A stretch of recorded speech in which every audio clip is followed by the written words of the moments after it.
Hello students, in the last class we talked about methods to improve fertility of soil, and those methods were manure and fertilizer. Now besides manure and fertilizer, other simple and easy method of increasing fertility of soil is to leave the land without farming for a few seasons. मतलब वहाँ पर हम कुछ भी नहीं crop grow करेंगे. Nutrients get replenished in the soil by natural processes जैसे कि decomposition of dead plants and animals by microbes, और इस मेथड को हम कहते हैं field fallow. Another method by which we can replenish the nutrients naturally in the soil is crop rotation. Crop rotation involves growing two or more crops alternately on the same land one after the other. जैसे कि after growing wheat for a season, farmers जो होते हैं वो prefer करते हैं to grow a crop of legume family जैसे कि peas, beans, soyabean, groundnut in the next growing season. ये जो leguminous plants होते हैं इनकी roots में एक बैक्टीरिया है, nitrogen fixing bacteria. We have already read in class 7th, and this bacteria is able to capture atmospheric nitrogen and turn it into compound जो कि प्लांट्स यूज कर सकते हैं. And this replenishes the soil naturally with nitrogen and making the whole of the soil naturally rich in nitrogen. Now once the crop is growing, it needs water. Next agricultural step is supplying water. A good crop yield requires availability of right amount of water, और plants ये absorb करते हैं minerals, fertilisers only in presence of water. जो seeds होते हैं they do not germinate in the absence और scarcity of water. तो agricultural fields need to be watered regularly, and the supply of water to agricultural fields at regular intervals is called irrigation. The time and frequency of irrigation will differ from crop to crop, type of soil and season to season. अब कौन से sources हैं irrigation के, कहाँ कहाँ से हमें पानी मिलता है? Wells, tube wells, ponds, lakes, rivers, dams, canals, इन सब से हम इरिगेशन के लिए पानी यूज़ कर सकते हैं. हमें ये याद रखना है कि seeds do not germinate in the absence और स्कैर्सिटी ऑफ वाटर. अब इरिगेशन करने के अलग अलग मेथड्स हैं. एक है ट्रेडिशनल मेथड्स और दूसरे हैं modern methods. Traditional method means जो फार्मर्स एज ओल्ड टाइम से यूज़ करते आ रहे हैं, जैसे कि मोट, चेन पम्प, ढेकली, रहट. ये सिस्टम्स जो हैं बहुत इफ़ेक्टिव नहीं हैं, लेकिन they are very cheap. The pumps are commonly use for irrigation and are operated by using diesel, biogas and electricity. लेकिन जो अब मॉडर्न मेथड्स हैं ऑफ इरिगेशन ये बहुत ज़्यादा एफिशिएंट है, और उनमें फर्स्ट है sprinkler irrigation. Sprinkling is the method of applying water to the soil surface in the form of a spray which is somewhat similar to rain. You can see it in the figure here. जैसे बारिश होती है वैसे ही कुछ पानी पूरी field के ऊपर स्प्रे हो जाता है. वाटर जो है मेन पाइप से फ्लो करता है and then to small pipes with the help of a pump. ये मेथड बहुत यूजफुल है for uneven land and land with scarcity of water in the sandy regions. All right. And the next method is drip irrigation method. ये भी एक modern method है. Drip irrigation जो है इसको हम ट्रिकल इरिगेशन और माइक्रो इरिगेशन या लोकलाइज्ड इरिगेशन भी कहते हैं. ये इरिगेशन मेथड जो है वाटर इज अलाउड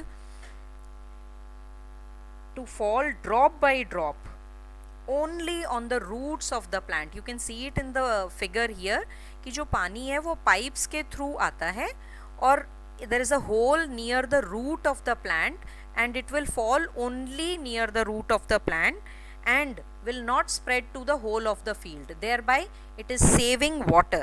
ये this method is excellent for regions जहाँ पर water की बहुत scarcity है and there is therefore no wastage of water and water is conserved very well. Now the crop is ready. अब क्या होता है, there is a common sight which we see it in our home gardens also or maybe even pots, that sometimes there are some undesirable plants which are growing along with the main plant और इन undesirable plants को हम कहते हैं weeds. अब weeds जो होते हैं they are not good for the crop.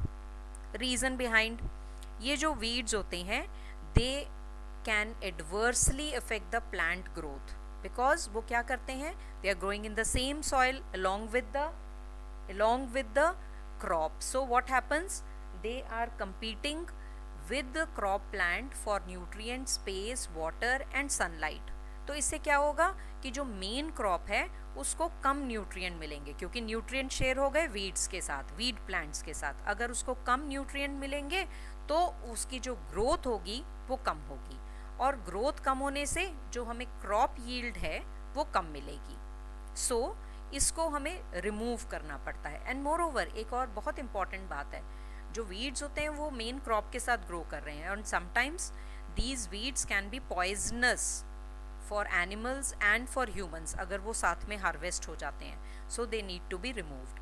बहुत कॉमन एग्जाम्पल है एमरैंथस, पार्थेनियम. ये वीड्स जो हैं कॉमनली क्रॉप प्लांट्स के साथ ग्रो करते हैं. अब कैसे हम वीड्स रिमूव कर सकते हैं? The next step is to remove the weeds because it is not healthy for crops, so we need to remove them. पहला बहुत कॉमन तरीका है मैनुअली बाय यूजिंग हैंड. ठीक है, हैंड से पुल आउट कर लेते हैं हम वीड्स को, but it is quite tedious. So it needs to be takes more time, more labour. So another method is using a trowel और अ खुरपा. ठीक है, ये देखिए यहाँ पर फिगर में आइदर ट्रवल या खुरपा. एक खुरपा बहुत कॉमनली हमारे घर में होता है, कॉमन किचन गार्डन टूल है, तो यह वहाँ पर भी हम यूज़ कर सकते हैं. और नेक्स्ट मेथड है यूजिंग वीडीसाइड्स. वीडीसाइड्स जो होते हैं केमिकल सब्सटेंसेस होते हैं और इनको हर्बिसाइड्स भी कहते हैं. ये बहुत अच्छी तरह कंट्रोल कर लेते हैं वीड्स की ग्रोथ को. एक कॉमन और बहुत पॉपुलर वीडीसाइड है 2,4-D एंड ये ऐसे जैसे यहाँ फील्ड में दिखाया है, ये पूरी क्रॉप के ऊपर स्प्रे कर दिया जाता है so that there are no weeds growing. कुछ बायोलॉजिकल मेथड्स भी हैं जिससे हम प्लांट्स के साथ में वीड्स की जो ग्रोथ है उसको हम रोक सकते हैं. जैसे कि अगर हम सनफ्लावर या सोयाबीन है उनको क्रॉप प्लांट्स के साथ ग्रो कर देते हैं तो उससे वो कुछ टॉक्सिक सब्सटेंस रिलीज करते हैं इनटू द सॉइल जिससे कि वीड्स की ग्रोथ इनहिबिट हो जाती है. Okay, now the plants crop is growing very well. The next step is if the crop is ready, it needs to be cut, and this process of cutting of crops after it matures is called harvesting. जब crop ready हो गई तो उसको cut करेंगे और उस cutting process को हम कहते हैं हार्वेस्टिंग. हार्वेस्टिंग या तो हम सिकल के साथ कर सकते हैं या एक मशीन आती है जिसको कहते हैं harvester.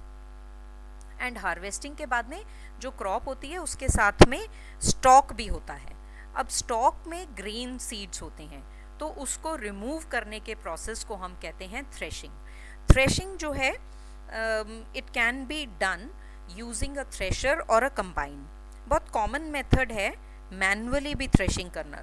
Those who cannot afford a big thresher और अ कंबाइन वो मैनुअली बीट करते हैं क्रॉप को to the stalk. Crop stalk जो होती है उसको हार्ड फ्लोर के ऊपर हिट करते हैं and sometimes they use even animals to harvest thresh the crop. And ये मशीन्स आपको दिखाई हुई हैं यहाँ पर फिगर में देखिए, harvester and this is a thresher. कई बार ये कॉम्बिनेशन है, थ्रेशर और हार्वेस्टर एक ही मशीन में अटैच्ड होते हैं जो कि दोनों काम कर सकता है and that is it is called as combine. I am sure you might have seen this big machine. It is called as combine and combine जो है थ्रेशिंग और हार्वेस्टिंग दोनों at the same time it does. After the process of threshing जो husk होते हैं grains के वो रह जाते हैं and they have to be removed from the grains, and the process by which it is done is called as winnowing. आप लोगों ने winnowing क्लास 6 में पढ़ा हुआ है as a method of separation. इससे जो हेवियर ग्रेन पार्टिकल्स हैं और लाइटर shaft पार्टिकल्स हैं, it with the help of air they are removed from, they are separated from each other. Now after the winnowing is done, the grains are ready for storage.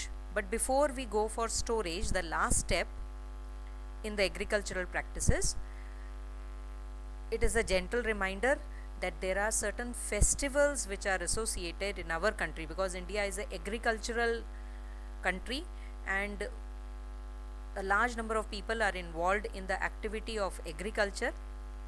and इसके साथ में farmer की जो पूरे साल की मेहनत होती है, एक सीज़न की मेहनत होती है, वो एसोसिएटेड होते हैं जिसको वो सेलिब्रेट करते हैं एज फेस्टिवल. और different parts of our country different festivals जो हैं वो नेम किए जाते हैं according to seasons they are. और हमें ये पता है Baisakhi is one of the most popular harvest festival and it is celebrated in Punjab, Haryana, northern India.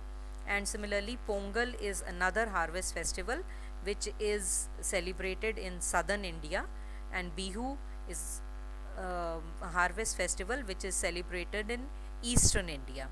So about these you have already studied. So these festivals which are celebrated as harvest festivals are associated with the hard work which the farmer has put in, and it is time for getting the reward back for that hard work. All right, now the grains are ready, they need to be stored properly.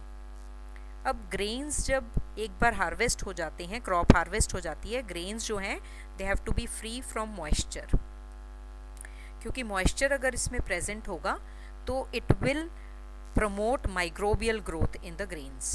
तो grains को जो है it should be stored, before storing it should be sun dried, and then it can be packed in gunny bags, jute bags, metallic bins. bins तो हमारे घर में भी आपने नोट किया होगा, हम लोग जब अपने घर में large amount of grain store करते हैं तो उसको हम बड़े बड़े बिन्स में रखते हैं, मेटल के बिन्स होते हैं तो उनमें स्टोर किया जाता है. और ये गनी बैग्स, मेटेलिक बिन्स जो होते हैं they are put in well ventilated godowns में रख देते हैं. गोडाउन्स पे आई एम श्योर आपने कभी भी ट्रैवल करते हुए लॉन्ग ट्रैवल्स में आपने ज़रूर देखे होंगे.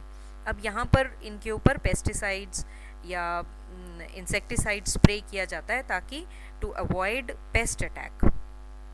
लार्ज स्केल ऑफ जो स्टोरेज होता है ग्रेन्स का, they are done in granaries. You can see it in the figure. ऐसे जूट बैग्स में भरकर बड़ी बड़ी स्पेसेस होती हैं जिनको ग्रेनरीज कहते हैं, वहाँ पर स्टोर किए जाते हैं, या फिर उनको बड़े बड़े ऐसे बिन्स में भी रखा जाता है जिनको हम सिलोज कहते हैं.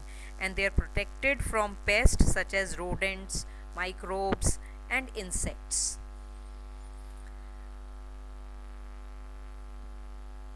Animal husbandry is another very important aspect of farming और agriculture, क्योंकि animals जो हैं they are very important source of food. Like cows जो होते हैं they give us milk. Duck, hens जो होते हैं they are source of eggs. Honey bees जो होते हैं they give us honey. Fish, goat, hen, they are source of meat. So animal husbandry जो है it's a very important component of modern agriculture, because these animals not only help, especially cow, buffalo, they not only help farmer in giving the produce, they are also helping the farmer in the fields. The practice of raising birds like chicken, ducks, fowls is called as poultry farming. इसी तरह से हनी बीज जो होते हैं they are reared for honey, और इनके जो लार्ज स्केल के ऊपर जब हम करते हैं उनको रियर करते हैं तो उसको एपीकल्चर कहते हैं. फिश जो है it is also important source of food, उसके लिए उसको रियर किया जाता है. तो breeding and hatching of fish is in controlled conditions, उसको हम कहते हैं pisciculture.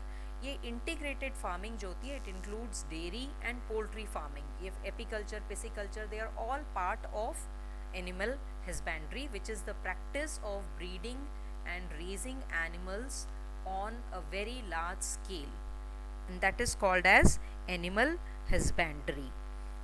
Now I'm sure students, you must have realized how much amount of sincere hard work farmers put in. बहुत मेहनत लगती है कि फूड जो प्रोड्यूस होता है उसमें बहुत ज़्यादा मेहनत लगती है. The food which you get on your tables and you relish, मेहनत फार्मर्स की, बहुत सारे लोग इसमें इन्वॉल्व होते हैं. So students, you must realize the importance of food in our life and a major significant role what the farmers play in our lives indirectly.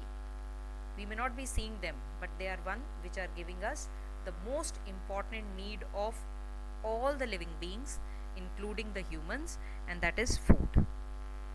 Okay students, that is all for this chapter.